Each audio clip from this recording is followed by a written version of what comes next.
কথাগুলো শোনান, কথাগুলো কি বলতেছে, কথাগুলো একটু শুনে যান। আমিও শুনি আপনাদের সাথে সাথে। চরমোনাই দরবারের দায়িত্বে থাকা প্রধান দুই ভণ্ড হলেন ফয়জুল করিম ফজু আর রেজাউল করিম রেজু।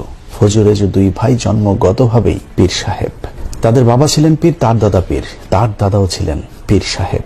আবার রেজু ফজুর ছেলে হবে পীর, তার ছেলে পীর, তার ছেলেও পীর সাহেব হবার ব্যাপারে মোটামুটি কনফার্ম।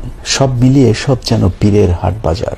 দাদাদার রহমাতুল্লাহ হাত উপরে দিকে উঠাইয়া ডাক দিয়া বলে, গরু এদিকে আও। ডাকের সঙ্গে সঙ্গে গরুটার রশি ছিঁড়া দৌড় দিয়ে এসে দাদাদারের সামনে এসে দুনিয়ার মানুষ,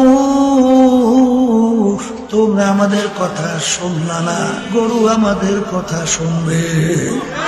এই ব্যবসা শুরু করতে কোনো পুঁজি লাগেনি তাদের। সাপ, ব্যাং আর বাইং মাছের কেচ্ছাই তাদের ব্যবসার মূলধন। দাদাজান বলতো, ওই বাইং মাছ, তোর কপাল ভালো যদি জালের সঙ্গে তুই না ওঠো।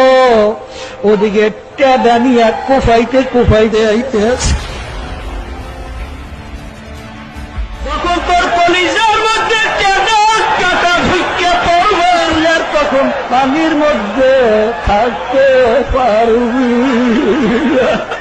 এসব কেচ্ছা কাহিনী শুনি কথাগুলো যদি শুনে থাকেন তাহলে বিচার আপনাদের হাতে, বিচার আপনারা করুন। এই চরমোনাই ভণ্ড পীর কী শুরু করেছে, এত মিথ্যাবাদী যা বলার বাহিরে। ভিডিওটা বেশি বেশি শেয়ার করে দিন যেন সাধারণ মানুষ বুঝতে পারে।